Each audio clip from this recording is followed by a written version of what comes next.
My dear students and all my dear viewers, हमारा आज का ये क्लास 9 ICSE हिस्ट्री का चैप्टर नंबर 1 है और ये है हड़प्पन सिविलाइजेशन के बारे में। इसका चैप्टर नंबर 1 क्या है? हड़प्पन सिविलाइजेशन।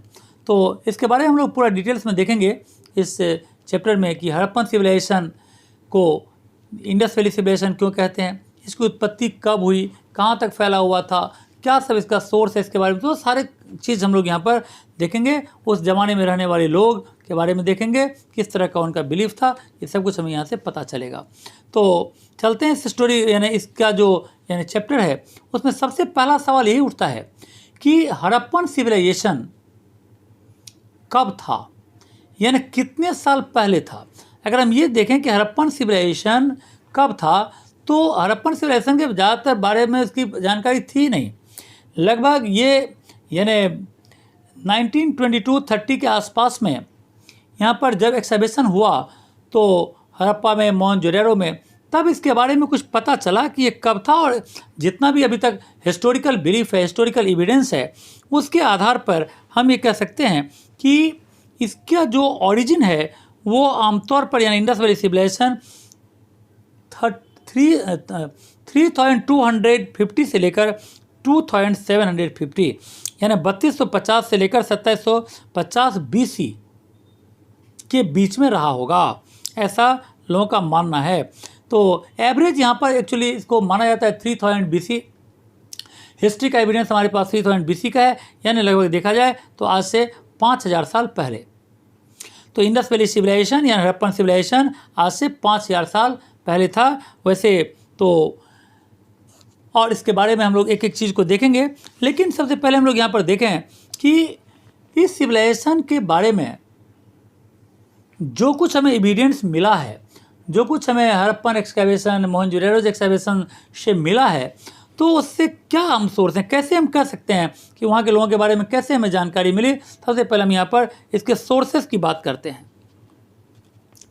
तो मैं यहाँ पर 7-8 ऐसा सोर्स तुम्हें बताऊंगा जो यहाँ के लोगों के बारे में जानकारी हमें देती है। और सबसे पहला है कि हड़प्पा और मोहनजोदड़ो दोनों जगह से खुदाई के बाद जो रिमेन्स मिला है, जो अवशेष मिला है, उससे ये पता चलता है कि उस समय के लोग यानी हड़प्पन सिविलाइजेशन में रहने वाले जो लोग थे उनमें टाउन प्लानिंग यानी शहरी सभ्यता थी। शहर में किस तरह से प्लान्ड वे में घर बनाया गया था, वो उसका ड्रेनेज सिस्टम वगैरह देखने से पता चलता है कि ये लोग शहरी सभ्यता थी यानी शहर के रहने वाले थे। दूसरा चीज़ यहाँ पर है सीटाडेल। हड़प्पा और मोहनजोदड़ो में जो सीटाडेल है वो सीटाडेल क्या है, वो एक तरह समझाता है कि हड़प्पन सिविलाइजेशन जो था वो एक अर्बन सिविलाइजेशन था और सीटाडेल आमतौर पर जो रूलिंग क्लास के लोग थे वो वहाँ पर रहते थे। तीसरा जो इन्फॉर्मेशन मिलता है वो सील्स के बारे में। तो सील्स जो वहाँ पर उन दोनों साइड से डिस्कवर किया गया है, उससे ये पूरी तरह से लगता है कि उस समय के जो लोग थे उनका रिलीजियस बिलीफ क्या था, यानी किस तरह के रिलीजन में बिलीव करते थे, क्योंकि हर एक तरह के सील्स वहाँ पाए गए हैं। तो यानी किसी यानी एनिमल्स के ऊपर, ट्रीज़ के ऊपर, इस तरह का किसी देवी देवताओं के ऊपर। इसके अलावा जो वहाँ पर स्टोन स्टैचू, खासतौर पर बियर्डेड मैन का स्टैचू, ये शो करता है कि वहाँ के लोग कितने अच्छे क्राफ्टमैन थे। इसके अलावा डांसिंग गर्ल का जो ब्रॉन्ज फिगर है, वो जिसकी एक हाथ जो है वो राइट हैंड जो है उसका उसके हिप पर है और एकदम पूरा उसके यानी गले में नेकलेस है। इस तरह से पूरी तरह से वो दिखाता है कि वहाँ के जो लोग थे वो आर्टिस्टिक तो थे ही, यानी उन्हें यानी एक तरह से डांसिंग कला भी आती थी और आर्ट में भी काफ़ी निपुण थे।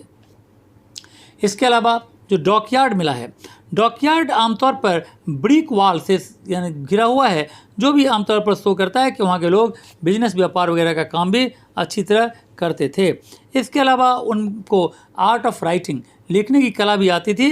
हालांकि जो चीज़ वो लिखते थे उनका जो स्क्रिप्ट था आज तक कभी डिसिफर नहीं हुआ, आज तक लोग उसको समझ नहीं पाए कि वो क्या लिखते थे। उनके यानी स्क्रिप्ट को डिसिफर किया ही नहीं जा चुका है अभी तक, लेकिन हाँ लिखते थे, ऐसा है। इसके अलावा जो सुमेरियन ओरिजिन में रहने वाले लोग थे जो इंडस साइड में पाया गया है, तो बहुत सारे ऐसे जो ऑब्जेक्ट्स हैं जो सुमेरियन ओरिजिन के हैं, वो भी इस बात को शो करता है कि हमारा जो रिलेशन था यानी हड़प्पन लोगों का जो रिलेशन था उनका ट्रेड से रिलेशन खासतौर पर दो देश इंडिया और मेसोपोटामिया जैसे देशों से था।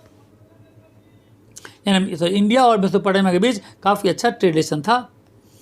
तो इस तरह से हमने यहाँ पर काफ़ी सोर्सेज के बारे में देखा, खासतौर पर उसका टाउन प्लानिंग, सिटाडेल, सेल्स वगैरह के बारे में, dancing girl, bearded man, so many things we have seen here. दूसरा चीज हम लोग देख रहे हैं यहाँ पर कि जो सबसे बड़ा सवाल उठता है कि इंडस वैली सिविलाइजेशन का नाम इंडस वैली क्यों है, हड़प्पन सिविलाइजेशन का नाम हड़प्पन सिविलाइजेशन क्यों है? दोनों एक ही सिविलाइजेशन है। इंडस वैली को ही हड़प्पन सिविलाइजेशन कहते हैं, हड़प्पन को ही इंडस वैली सिविलाइजेशन कहते हैं। लेकिन मेरा क्वेश्चन है कि आखिर इसका नाम क्यों पड़ा?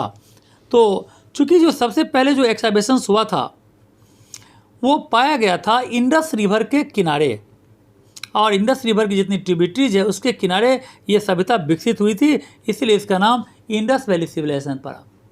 इंडस और उसके ट्रिब्यूटरीज के आसपास में ही एक पूरी सभ्यता विकसित हुई थी, इसलिए इंडस वैली। और जब इसका एक्सकैवेशन हुआ तो पहला जो साइट था जहाँ पर कुछ मिला, फर्स्ट साइट दैट वाज एक्सकैवेटेड, वो था हड़प्पा। इसलिए उसी शहर के नाम पर, हड़प्पा के नाम पर, इसका नाम हड़प्पन सिविलाइजेशन भी रख दिया गया। तो ये था इसका नाम के बारे में। लेकिन इसका देखते हैं इसका एक्सटेंट कहाँ तक है, कहाँ तक फैला हुआ है और किस किस जगह पर, यानी इसका जो मेन सेंटर्स है वो कहाँ पर था, सब बारे में देखेंगे। हड़प्पन सिविलाइजेशन आमतौर पर Sutkagen Dor in the west of Alamgirpur UP में है, यानी ईस्ट में देखा जाए तो यूपी। साउथ में अगर देखें तो ये गल्फ ऑफ कॉम्बी, और अगर नॉर्थ में देखें तो ये सिंध तक है। तो काफ़ी चारों तरफ दूर दूर तक फैला हुआ था। और लोग ये मानते हैं, जैसा मैंने पहले भी कहा है, कि 3250 BC से लेकर 2750 BC तक था, लगभग 500 साल तक। इसका अगर एवरेज निकालें तो 3000 BC एवरेज हम लोग डेट मानते हैं इसका। लेकिन जो रेडियो कार्बन डेटिंग है उसके द्वारा ये ऐसा लगता है कि आमतौर पर ये 2500 BC से लेकर 1700 BC के आसपास में ये रहा होगा। ऐसा भी ये radio carbon dating and scientific process से इसका पता लगाया गया है। तो ये इसका डेट के बारे में हो गया, इसका एक्सटेंट के बारे में हो गया।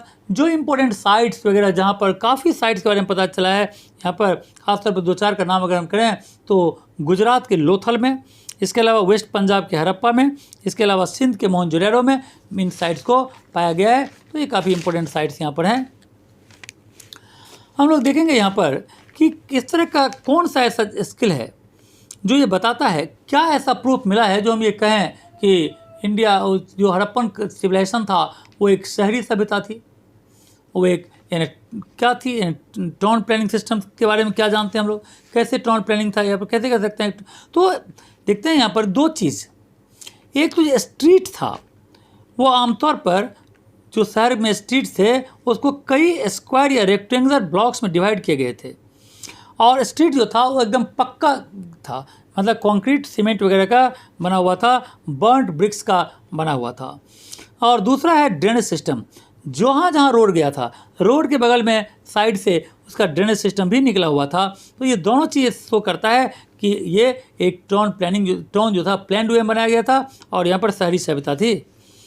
इसके अलावा हम लोग देखें तो यहाँ के लोग सैनिटेशन में, हेल्थ में बहुत ही जागरूक थे। क्या ऐसा प्रूफ मिला है? तो यहाँ पर यह प्रूफ मिला है कि ड्रेनेज सिस्टम उनका जो था बहुत ही सिस्टमेटिक था, और जितने भी घर से निकलने वाले जो ड्रेन थे उनको अंडरग्राउंड मेन ड्रेन से कनेक्ट कर दिया गया था। ड्रेन्स जो था वो वहाँ पर मैन होल से कनेक्ट किया गया था, और रेगुलर इंटरवल पर ये मैन होल बनाया गया था इंस्पेक्शन के लिए, क्लीनिंग के लिए। खासतौर पर रोड के बीच में मैन होल से, गड्ढा ऊपर से नीचे उतरने वाला गड्ढा जिसको मैन होल।